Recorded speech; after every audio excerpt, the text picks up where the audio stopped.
Hey, welcome to the Traffic Hackers. Brent and Glenn here with you today. Hey, stay around to the end. We're going to give you some free specific tactic on targeting your ideal client on online events. Welcome to the Traffic Hackers Podcast, the crossroads of lead generation expertise and business growth savvy. Here we explore the expansive landscape of demand generation, guided by your hosts, Brent Stone and Glenn Martin.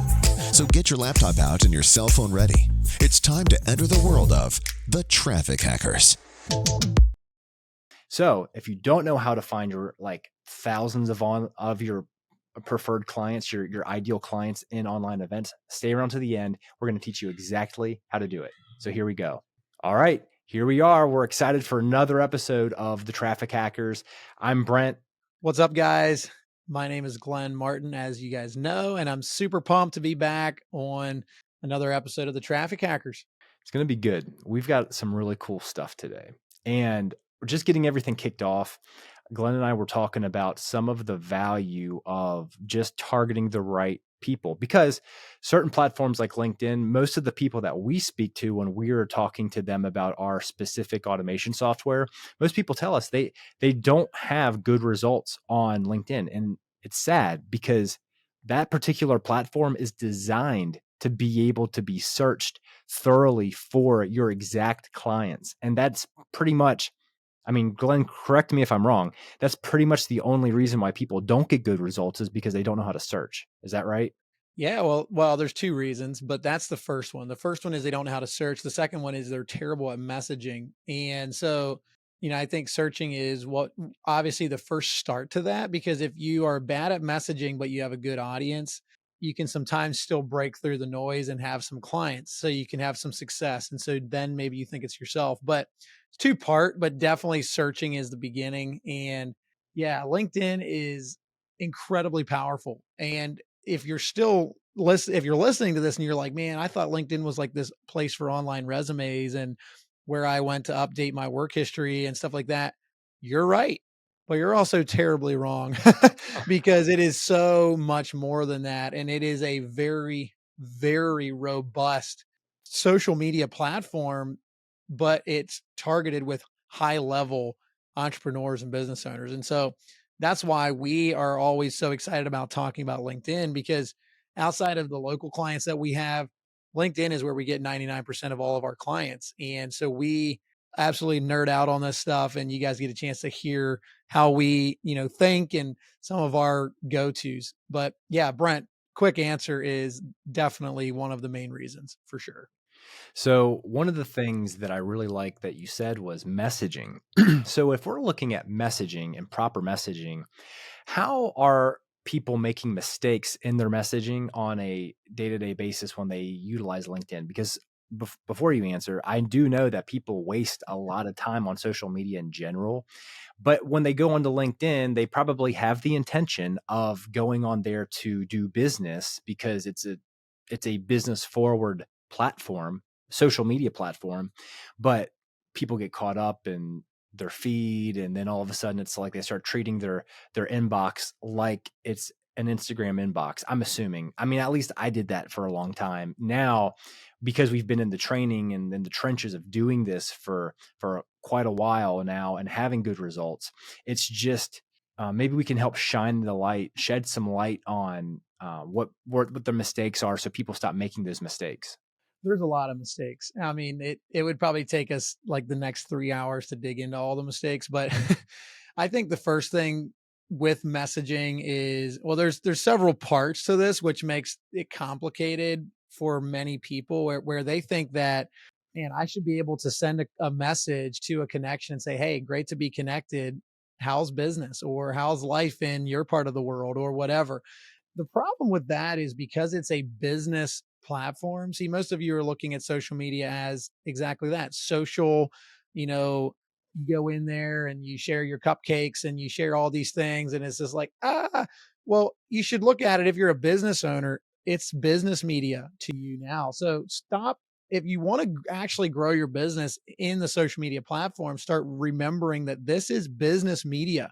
You're using this for business. Doesn't mean you can't socialize on your Instagram and Facebooks and or LinkedIn, but what's the purpose of your outreach? Typically it's not to just, you know, shake hands with some random person just to make you feel good. It's because you're trying to get into a conversation, which can lead to collaboration and or business. So that's the first thing that I would give you. And now when you send that generic message, because this is a business platform specifically, these people are kind of like, oh, wow, I've had the same message from like 700 other people in the last 2 months. I just as soon not even reply. It's not because they're mad at you. It's not because they don't like you or that you're not credible. It's because they simply don't have the bandwidth to just, swap stories with someone that they have no clue who it is. And that's the number one thing that people make as a mistake. And so I can kind of, one of the first things that I would do is find a way to relate to that individual, even though you don't know them in person, right? Maybe it's because of a mutual connection and you're like, hey, Brent, super excited to check out your profile. I'm super glad we're connected. I am always pumped to talk about X, Y, and Z. I saw that you made a post 2 weeks ago about that. Tell me a little bit more about that. How did you get involved with, random subject? And now if they don't reply, typically it's because they get a lot of messages in their inbox and they might not have seen it. And so then it requires some follow up, which is secondary. We don't need to go into that now. But the first thing is find a way to relate, to cut through the noise of everybody that's just, kicking tires and trying to get someone into a random conversation about how their cat is or how Hey, their so day so is. glad you connected with me. Um, I hope we can benefit each other soon, which I've sent out a million times, you know. Yeah. And that's where people swing the opposite direction and they go directly for the cut for the throat. And it's like, this is what I do. I can help you. And they send like 17 paragraphs and you see that and you're just like, oh wow, I didn't slot out a half hour of my day to read LinkedIn messages today. I'll get back to it when I have a moment. And you never have another moment. And then you get ignored and you're just like, LinkedIn sucks. I have no clue how to use this platform. Yeah. That's the dichotomy of probably 90% of people that are listening to this. And here's what's crazy. There is nearly a billion users of LinkedIn and it's growing every single day. Literally, I looked like a week ago and it was like 970 million. And within 4 days, it was up another 2 million users. And I haven't looked today, but I would guess that it's probably up another. Crazy. Yeah, wild. That's how powerful this platform is. Wow. Yeah, and with that volume of people on there, when people realize that an actual search query of their exact customers that they're looking for, if they could just understand the power of having like an audience of 2,500 people or an audience of 1,000 people or even 500, like you could work those leads for a year and have business continuously flowing in if you do it right.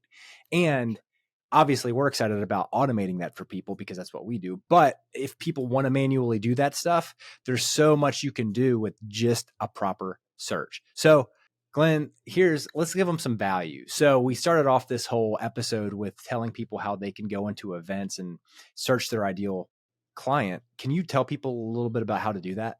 Absolutely. So if you're not aware, LinkedIn has a ton of different search options that are just given in the free version. So you don't need to have premium. You don't need to be paying $90 a month for Sales Navigator or anything like that. We're talking the free version of LinkedIn that you have an account for right this very second. And so what you're going to do is you're going to go into your search bar and type in whatever niche that you're in. So maybe you are in IT consulting, maybe you are just trying to learn more about cat grooming or, whatever it might be. I mean, who doesn't want to know that? It's important stuff, right? It doesn't matter. Whatever you're interested in or whatever your business is associated with, you're like, man, where do my ideal clients hang out? I'm a funnel builder. I sell e-commerce products or whatever the case may be. Type that into your search bar. Now, what that's going to do is it's going to bring up a bunch of options that LinkedIn has. And it's going to say people, there's going to be services, there's going to be events, there's going to be groups. Here's what we want you to do. Go to events, type that search in, click on events, and it's going to give you a list of hundreds of events. Now, if you're a very, very specific niche where where you're in like the dog grooming industry for like cockapoos or something like that, maybe not hundreds of events, but you get my point. Hundreds of events that now are in that search query. Well, what does that help me, Glenn? Well, here's the deal.